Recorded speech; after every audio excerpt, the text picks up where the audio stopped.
قال اللہ تبارک و تعالی فی القرآن المجید انہ لقرآن کریم فی کتاب مکنون صدق اللہ مولانا العظیم مولاي صل وسلم دائما ابدا على حبيبك خير الخلق كلهم.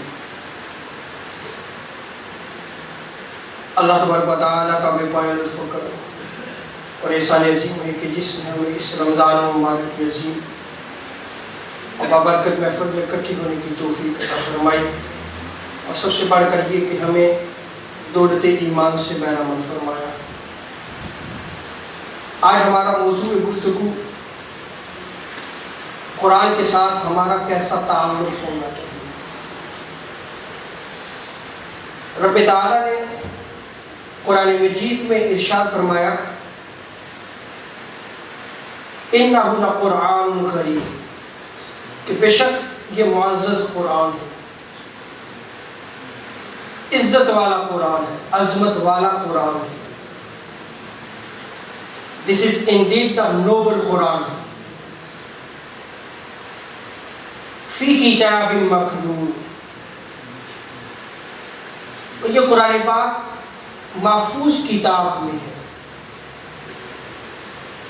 اللہ تبارک و تعالیٰ نے اس کو محفوظ کتاب میں رکھا ہوا ہے، kept in a secure book. اور دوسری جگہ رب تعالیٰ جو ہے وہ ارشاد فرماتا ہے سورہ بروج میں بل ہوا قرآن مجید، بلکہ یہ قرآن مجید ہے فی لوح محفوظ، جسے لوح محفوظ میں رکھا گیا ہے. اللہ تبارک و تعالیٰ said in fact it is the noble Quran in the لوح محفوظ. لوح محفوظ میں پریزرو ٹیبل، یہ قرآن مجید جو صاحب عزت ہے اسی کو قرآن کی دولت نصیب ہوتی ہے.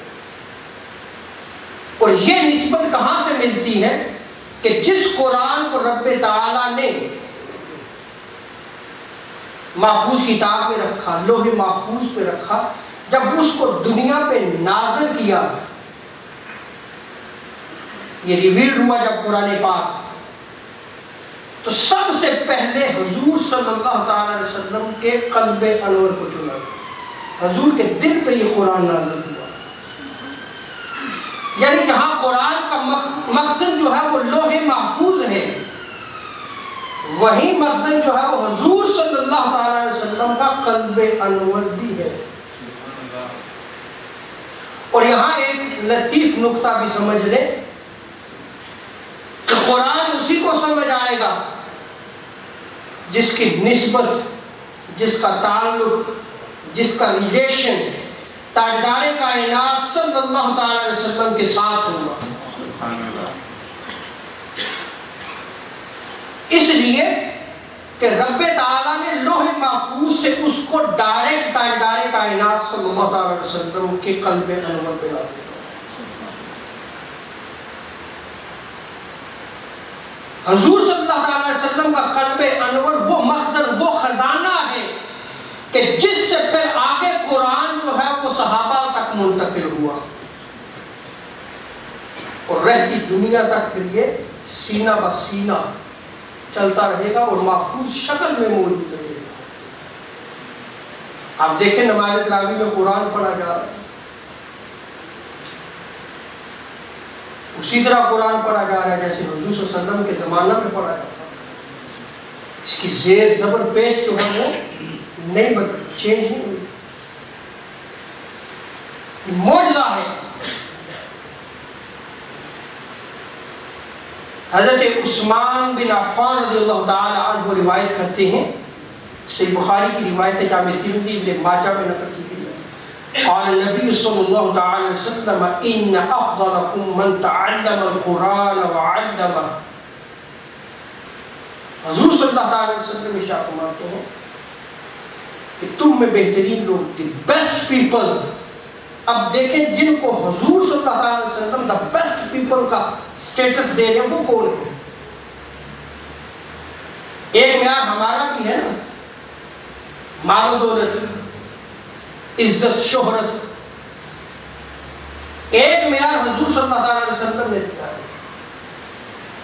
حضور نے کن کو جو ہے وہ the best people قرار دیا؟ حضور ارشاد فرماتے ہیں من تعلم القرآن، جو قرآن کو ٹیچ کرتے ہیں اور جو قرآن لرن کرتے ہیں، یعنی ٹیچنگ کرنے والا بھی the best people میں شامل ہوگا اور لرننگ کرنے والا بھی the best people میں شامل ہوگا. اور سیدہ عائشہ صدیقہ رضی اللہ تعالی عنہ فرماتی ہے، بخاری شریف کی روایت ہے، مسلم متفق علیہ روایت ہے، سنن ابو داؤد میں بھی نقل کیا گیا، الماہر بالقرآن مع السفرۃ الکرام البررہ. حضور صلی اللہ علیہ وسلم فرماتے ہیں کہ جو قرآن کا ماہر ہے، ایکسپرٹ ہے. قرآن کا ایکسپرٹ کون ہوگا؟ اس کو بھی سمجھنے کی ضرورت ہے. محدثین نے اس کو بیان کیا. قرآن کا ایکسپرٹ ہونے میں سب سے پہلے ریسائٹنگ آف قرآن آئے گی. اگر کوئی قرآن کی ریسائٹیشن جو ہے وہ پراپر نہیں کر سکتا، اس کو صحیح نہیں پڑھ سکتا، تو اس کو سیکنڈ سٹیج میسر نہیں آ سکتی، انڈرسٹینڈنگ آف قرآن. کیا وہ سمجھے گا قرآن کو؟ وہ نہیں سمجھ سکتا، کیونکہ اسے قرآن پڑھنا ہی نہیں آتا. اور پھر جو ہے وہ اگر وہ ریسائٹیشن اس کی صحیح ہے تو پھر سیکنڈ سٹیج کیا آئے گی؟ انڈرسٹینڈنگ آف قرآن. جب یہ دونوں چیزیں آ جائیں پھر تیسری چیز آئے گی ایکٹ، عمل کرے اس کے مطابق. وہ ماہر ہوگا، ایکسپرٹ ہوگا قرآن کا کہ اس کی ساری زندگی جو ہے وہ وحی الہی کے مطابق گزرتی ہے، قرآن کے مطابق گزرتی ہے، کیونکہ وہ قرآن کی انڈرسٹینڈنگ رکھتا ہے اور اس کی زندگی کا لمحہ لمحہ پھر قرآن کے مطابق گزرتا ہے. جیسے ام المومنین سیدہ عائشہ صدیقہ رضی اللہ تعالی عنہ فرماتی ہیں کہ قرآن حضور کا اخلاق ہے. قرآن کیا ہے؟ حضور کا خلق عظیم ہے. انہ وانک لعلی خلق عظیم، قرآن نے ارشاد فرمایا نبی آپ تو خلق عظیم پر کے درجے پر فائز کیے. تو جو صاحب قرآن ہوتا ہے، جو ماہر ہوتا ہے، جو ایکسپرٹ ہوتا ہے، اس کی زندگی کا لمحہ لمحہ جو ہے وہ قرآن سے جو ہے وہ بغاوت پہ نہیں گزرتا، بلکہ اس پہ عمل کرتے ہوئے، اس پہ ایکٹ کرتے ہوئے گزرتا ہے. اور یہی ولی ہوتا ہے.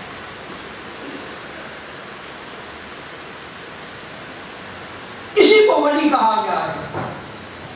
ایک مرتبہ جو ہے وہ کوشچن ہوا مجھ سے کہ ولی کے جسم کو جو ہے وہ مٹی نہیں کھائے گی، آپ کے پاس کیا ایویڈنس ہے؟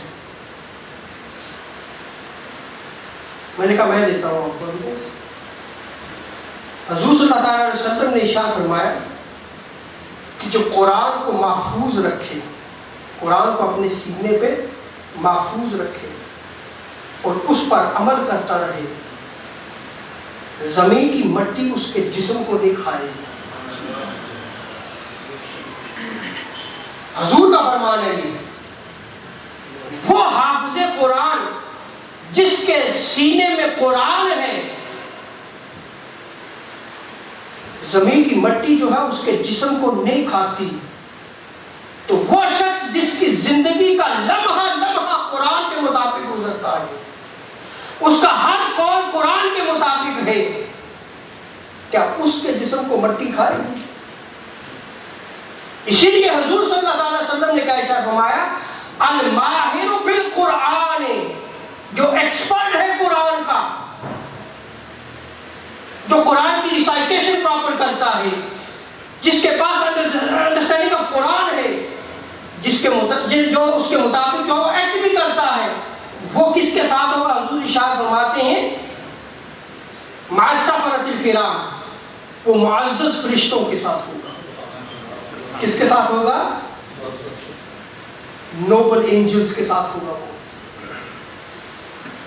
اور حضور صلی اللہ علیہ وسلم ارشاد فرماتے ہیں کہ وہ انبیاء کرام کے ساتھ ہوگا، صرف انبیاء نہیں، معزز انبیاء کرام۔ فرشتوں میں بھی جو صاحب عزت فرشتے تھے، اس کا مقام و مرتبہ ماہر بالقرآن کا ان کے ساتھ جاتا ہے۔ اور پھر جب وہ انبیاء کے ساتھ جائے گا تو صرف انبیاء نہیں بلکہ کیا؟ معزز انبیاء، نوبل پروفٹس کے ساتھ ہوگا۔